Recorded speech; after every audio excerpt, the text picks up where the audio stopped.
Hi, welcome to சுபாஷ் சமையலறை. எல்லோரும் எப்படி இருக்கீங்க? எல்லோரும் ரொம்ப நல்லா இருப்பீங்கன்னு நினைக்கிறேன்.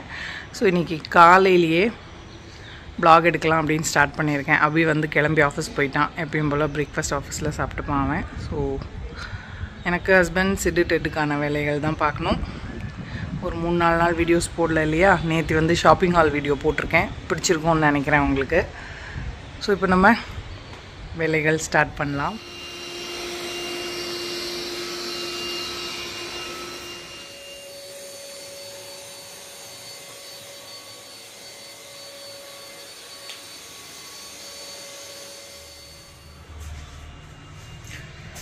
ஸோ மாம்பழ குழம்புக்கு மாம்பழத்தை தண்ணியில் போட்டு வச்சுருக்கேன். கீரை வாங்கிட்டு வந்தேன், வெந்தயக்கீரையும் இன்னொரு கீரையும். இந்த கீரை இன்றைக்கி கடைஞ்சிடலாம் அப்படின்னு இதையும் காலையிலேயே க்ளீன் பண்ணி தண்ணியில் போட்டு வச்சுருக்கேன். பிரேக்ஃபாஸ்ட்டுக்கு தோசை செய்யணும். ஐடி மாவு தான், ஏன்னா மிக்சியில் அரைச்சாலும் அவ்வளோவா நல்லா வரல, புளிக்க மாட்டேங்குது. ஸோ அதனால் ஐடி இங்கே இருக்க வரைக்கும் வாங்கிடுறது. சிட்டு டெட்டுக்கு முட்டை வேக வச்சுருக்கேன். பொடி வாங்கிட்டு வந்தேன் இல்லையா, அதை வந்து பாட்டிலில் போட்டு வச்சுருக்கேன் பாருங்கள். ஸோ இன்றைக்கி சட்னிலாம் அரைக்கலை, நேற்று போயிட்டு வந்ததே பயங்கர டயர்டாக இருக்குது, அதனால் பொடி வச்சு சாப்பிட்டுக்கோங்கன்னு சொல்லியிருக்கேன். இன்னொரு பொடி பார்த்திங்கன்னா துவைச்சிருக்கேன் பாருங்கள், நிலக்கடலை பொடி. ஸோ இது 2 வாங்கிட்டு வந்தேன். இன்றைக்கி இதை வச்சு பிரேக்ஃபாஸ்ட் சாப்பிட்டுட்டு தான் பாக்கி வேலை பார்க்கணும். அதுக்கு முன்னாடியே கொஞ்சம் அப்படி கிளம்பிட்டு இருந்த டைமில் இந்த கீரை எல்லாம் க்ளீன் பண்ணி அந்த வேலையெல்லாம் முடிச்சிட்டேன். ஸோ நேற்று நைட்டு பார்த்தீங்கன்னா நல்லா தூங்கணும். இவ்வளோ நாள் மழை பெஞ்சாலுமே கூட அந்த அளவுக்கு ஜில்லுன்னு இல்லை. நேற்று வந்து நல்ல மழை பெஞ்சிருப்பாருங்க. இன்னைக்கு காலையிலுமே வெயில்லாம் இல்லாமல் நல்லா இருக்கு கிளைமேட். இப்போ தான் பெங்களூர் மாதிரி இருக்க ஆரம்பிச்சிருக்கு.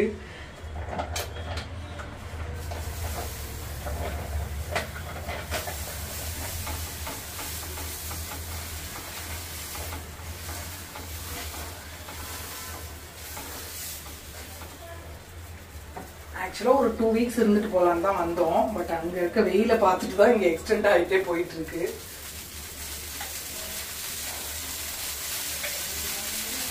ஏன்னா இங்கே வேர்க்கெல்லாம் இல்லை பார்த்தீங்களா, அங்கெல்லாம் பார்த்தீங்கன்னா எனக்கு வேர்த்து ஊற்றி மயக்கமே வந்துடும், அந்த மாதிரியெல்லாம் ஆயிடுது. ஸோ இங்கே சூடாகவே இருந்தால் கூட அந்த அளவுக்கு வேர்க்காதனால நல்லா இருக்கு.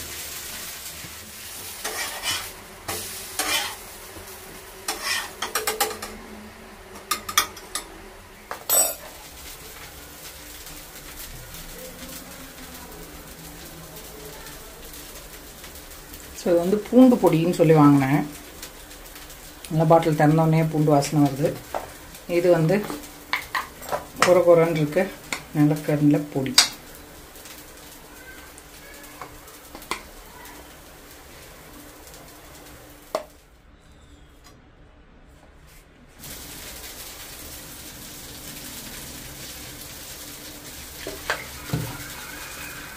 நல்லா இதயம் நல்லா நெய் சித்திரா மாதிரி நல்லா நான் ஊற்றி குழப்பி அடிக்க வேண்டியது தான். ஓ, ஜோதிகா கூட குழப்பிடுவாங்கல்ல நிறைய இதயம் நல்லா ஊற்றி. ஓகே, இது அப்படியே சாப்பிட்லான்னு நினைக்கிறேன். கொஞ்சமாக ஆயில் ஊற்றிடலாம். பாருங்க, சிம்பிளான பிரேக்ஃபாஸ்ட் ரெடி. சிட்டு உட்காந்து வேடிக்கை பார்த்துட்ருக்காரு. ஸோ அவருக்கு கொண்டே கொடுத்துட்டு வந்துட்டேன். எனக்கு வேண்டியதை சுட்டு எடுத்துக்கணும். இப்போது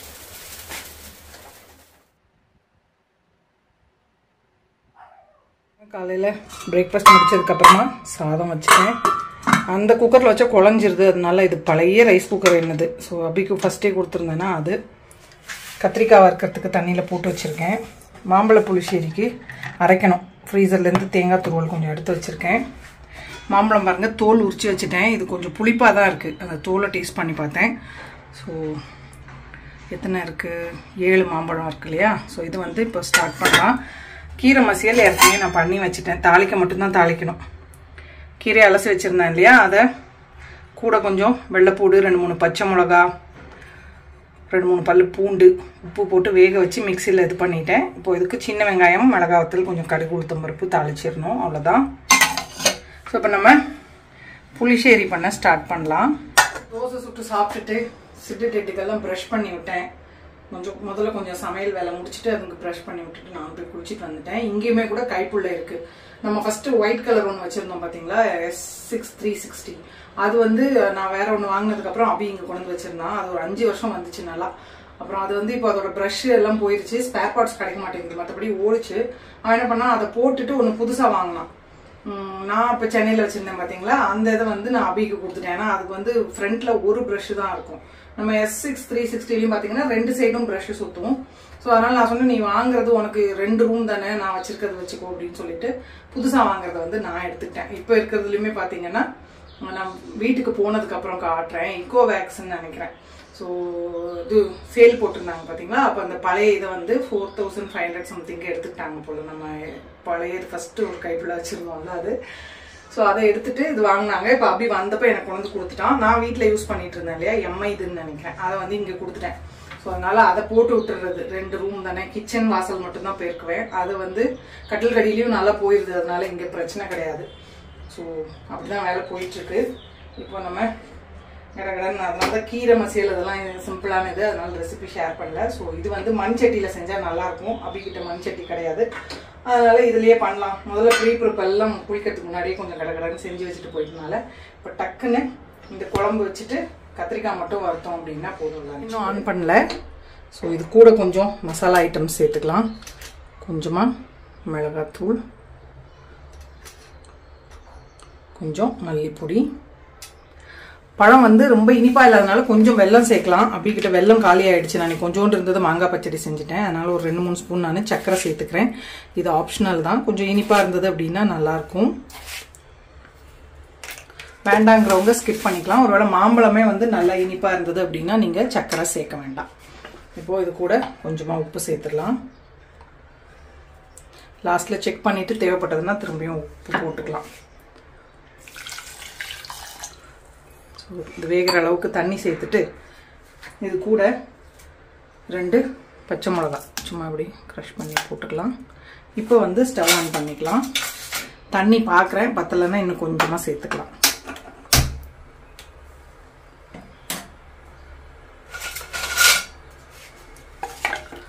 ஸோ இது வந்து கொஞ்சம் நல்லா வேகட்டும். நல்லா வாசனையாக இருந்தது பழம், ஆனால் அவ்வளோ இனிப்பாக இல்லை. ஸோ இன்னும் கொஞ்சமாக தண்ணி சேர்த்துக்கிறேன். அதனால் என்ன பண்ண போகிறேன், மாங்காவை பின்னாடி இருக்க பாருங்க மாற்றிடலாம். வேகட்டும், மூடி போட்டுக்கலாம். கத்திரிக்காய்க்குமே கூட இதில் தாளிச்சிட்டு இந்த பர்னருக்கு மாற்றிட்டோம் அப்படின்னா கீரைக்கு தாளிச்சு கொட்டிடலாம். ஸோ கத்திரிக்காய் சிம்பிளான ஃப்ரை தான், ஒன்றும் இல்லை. எண்ணெய் சேர்த்துட்டு லாஸ்ட்டில் என்ன பண்ண போகிறேன், இந்த நிலக்கடலை பொடி வாங்கிட்டு வந்தோம் பார்த்தீங்களா, அது சேர்க்க போகிறேன். அதனால கொஞ்சம் நல்லாயிருக்கும். ஸோ காரம் உப்பு போடுறப்ப மட்டும் கொஞ்சம் பார்த்துட்டு போட்டுக்கணும், ஏன்னா அந்த பொடியிலையும் உப்பு இருக்குது பார்த்தீங்களா. அவ்வளோதான். கடுகு உளுத்தம்பருப்பு தாளிச்சிட்டு கொஞ்சம் கருவேப்பிலை போட்டுட்டு மஞ்சத்தூள் போட்டு கழுவி வச்சுருக்க கத்திரிக்காய் உப்பு போட்டு கொஞ்சம் நேரம் மூடி வச்சுட்டு இறக்கிறதுக்கு முன்னாடி காரப்பொடி கொஞ்சம் அந்த நிலக்கடலை பொடி அதையும் போட்டு பரட்டிட்டோம் அப்படின்னா சிம்பிளான கத்திரிக்காய் ஃப்ரை ரெடி. ஸோ எண்ணெய் சூடாகட்டும். கரண்டியுமே கூட இந்த பக்கம் சூடு பண்ணிட்டோம் அப்படின்னா இதுக்கு கீரைக்கு வந்து தேங்காய் எண்ணெயில் தாளிச்சிடணும். நெய்யோ தேங்காய் எண்ணெயோ. கீரைக்கும் பார்த்தீங்கன்னா கடுகு உளுத்தம்பருப்பு கொஞ்சமாக மிளகாய் வத்தல், சின்ன வெங்காயம் 2-3, கொஞ்சம் கருவேப்பிலை அதை கொட்டிட்டோம் அப்படின்னா கீரைக்கும் ரெடி. தயிர் பார்த்தீங்கன்னா ஒரு 1/2 கப்பு மிக்சியில் இல்லை ஜஸ்ட் பிளெண்ட் பண்ணி எடுத்துட்டேன். இப்போ இது என்ன சூடாயிடுச்சு. இதில் கொஞ்சமாக கடுகு, கொஞ்சம் ஜீரகம் சேர்த்துக்கிறேன், கொஞ்சமாக உளுத்தம் பருப்பு. இது நம்ம ட்ரிப்புக்கு எடுத்துகிட்டு போனோம் பாருங்க, அந்த இது அப்படியே இருக்கு. ஸோ அதனால் ஒரு கொத்து கருவேப்பிலை தண்ணியில் போட்டு வச்சுருக்கேன். இந்த கத்திரிக்காயை கூட சேர்த்துடலாம்.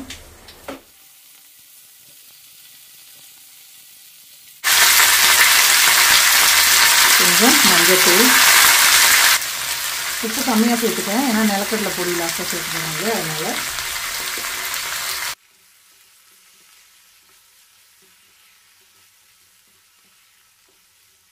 அவ்வளோதான், தண்ணிலாம் சேர்க்க வேண்டாம், அப்படியே மூடி போட்டுடலாம். இந்த பக்கம் கரண்டி வச்சுருக்கேன் தாளிக்கிறதுக்கு. இதில் பார்த்தீங்கன்னா தேங்காய் எண்ணெய் சேர்த்துட்டு கீரையில் தாளித்து கொட்டிடலாம். கடுகு, கொஞ்சமாக உளுத்தம்பருப்பு, கடலைப்பருப்பு மிக்ஸ் பண்ணி வச்சுருந்தேன், அதனால் அதை அப்படியே சேர்த்துக்கிறேன். ஒரு மிளகா வத்தல், கொஞ்சம் சின்ன வெங்காயம்.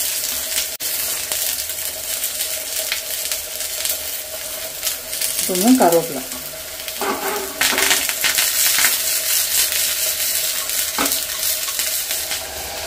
ஆஃப் பண்ணிடலாம். தாளிச்சதை கீரை மசியலில் சேர்த்துக்கலாம்.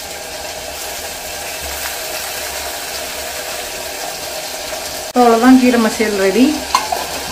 இப்போ அங்கே வச்சிடலாம். சாப்பிட்றப்ப மிக்ஸ் பண்ணிக்கலாம். இப்போ மாங்காய் பாருங்கள் நல்லா கொதிச்சிட்ருக்கு.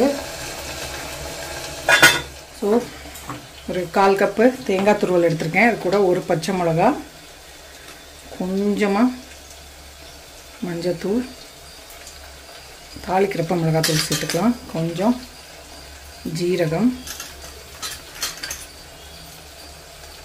கொஞ்சோண்டு தண்ணி சேர்த்து இதை பேஸ்ட்டாக அரைச்சிக்கலாம். தேங்காய் கழுவி வச்சிருந்த பாத்திரத்தையும் எடுத்து அடுக்கிட்டேன். தேங்காய் அரைச்சிக்கலாம்.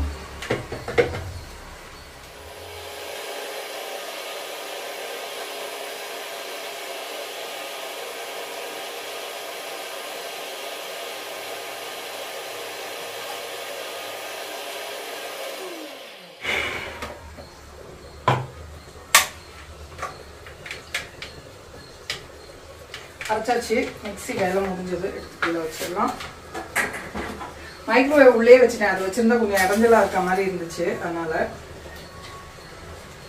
இப்போ மாங்கால வெந்துச்சான்னு பார்த்துட்டு இதை சேர்த்துக்கணும். மாங்காய் நல்லா கொதிச்சிட்டு இருக்கு. அதில் அரைச்ச தேங்காய் சேர்த்துட்டு ஜார் அரிசி கொஞ்சமாக தண்ணி சேர்த்துக்கலாம். ஸோ இது திருவையும் சிம்மில் வச்சு ஒரு 5-6 நிமிஷம் கொதிக்கட்டும். மூடி போட்டு விட்டுறேன். மூடி போட்டுட்டு அந்த பக்கம் ஜார்லாம் கருவு போனால் பொங்கிடுச்சு ஃபுல்லாக. ஸ்டவ்வில் மூடி எடுத்துட்டு அதையும் கழுவிட்டேன். ஓப்பனாகவே வேகட்டும். கத்திரிக்காவும் வெந்துருச்சு. உப்பு எல்லாம் போட்டோம் இல்லையா, இப்போ மசாலா போட்டு கொஞ்சம் நேரம் வைக்கலாம். இந்த மாதிரி அந்த நிலக்கடலை பொடி கொஞ்சமாக சேர்த்துக்கிறேன்.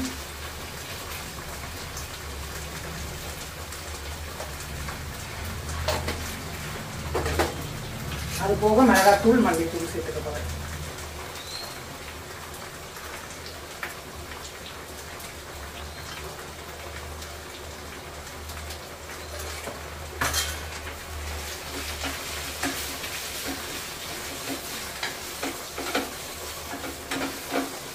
அதான் தேங்காய் சேர்த்து நல்லா ஒரு 3-4 நிமிஷம் கொதிச்சிருச்சு. ஆஃப் பண்ணிடலாம். லைட்டாக ஆறுனதுக்கு அப்புறமா தயிர் சேர்க்கலாம். முதல்ல இப்போ சேர்த்தோம்னா பிரிஞ்சிடும். தயிர் சேர்த்துட்டு தாளிச்சு போட்டிடணும். அதுக்கும் இப்போ வந்து சிம்பிளான ஒரு கத்திரிக்காய் ஃப்ரை ரெடி. நீங்கள் வேணா நிலக்கடலை வறுத்ததை கொஞ்சமாக பொடிச்சு போட்டால் கூட இந்த மாதிரி நல்லாயிருக்கும். சோம்பு அதுவும் குறைன்னு பொடிச்சு போட்டுட்டோம் இறக்கிறதுக்கு முன்னாடி அப்படின்னா நல்லாயிருக்கும். அவ்வளோதான், ஆஃப் பண்ணிடலாம். அதை மூடி போட்டதில் எப்படி வெளியே வந்துருச்சுன்னு. ஸ்டவ் ஆஃபில் தான் இருக்குது. இப்போ இது கூட தயிர் சேர்த்து மிக்ஸ் பண்ணிடலாம்.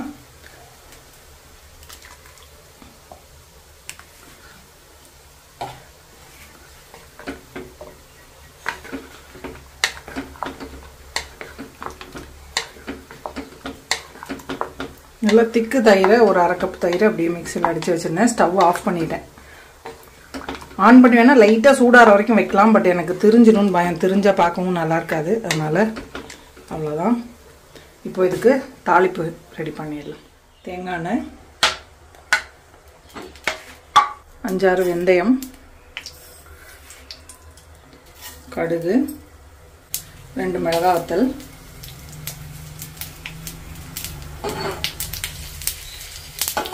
ஒரு 5-6 சின்ன வெங்காயம், கொஞ்சம் கருவேப்பிலை.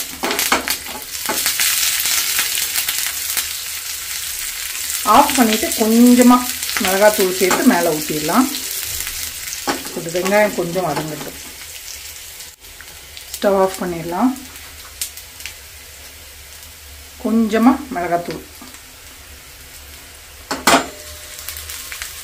அவ்வளோதான். உடனே குழம்புல சேர்த்துடலாம்.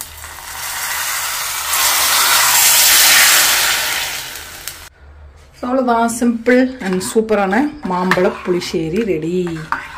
மண்பானையில் வச்சுருந்தா அடிப்பொலியாக இருந்திருக்கும்.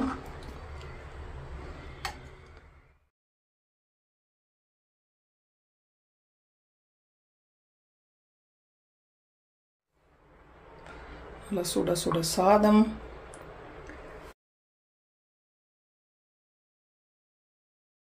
கீரை மசியல். எனக்கு பையனுக்கு அவ்வளோ பிடிக்காது, ஹஸ்பண்டுக்கு தான் ஃபேவரட். சிப்ஸ், நம்மள புளிச்சேரி.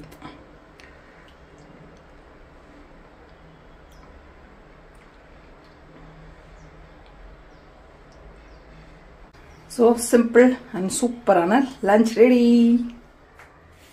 டேஸ்ட் பார்க்கலாமா? ஆஹா, அந்த மட்டை அரிசி இருந்ததுன்னு வச்சுக்கோங்க, வேற லெவல் காம்பினேஷன்.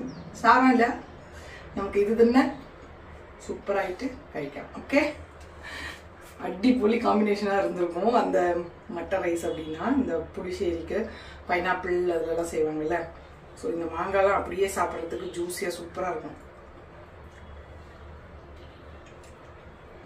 வேற லெவலுங்க,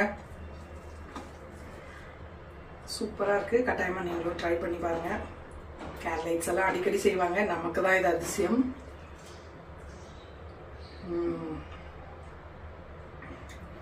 மண்டை சூடாக இருக்குது, இது சாப்பிட்றது தான் தனி டேஸ்ட்டு, வேற லெவல். ஸோ நான் போய் நல்லா உட்காந்துட்டு என்ஜாய் பண்ணுறேன். ஹோப் உங்களுக்கு இந்த குட்டி vlog பிடிச்சிருக்கும் அப்படின்னு நினைக்கிறேன். பிடிச்சிருந்ததுன்னா லைக் பண்ணுங்கள், ஷேர் பண்ணுங்கள், மறக்காமல் நம்ம சேனலுக்கு சப்ஸ்கிரைப் பண்ணிக்கோங்க. இவ்வளோ நேரம் இந்த வீடியோ பார்த்தவங்க எல்லாருக்கும் என்னுடைய நன்றி, வணக்கம். Love you all.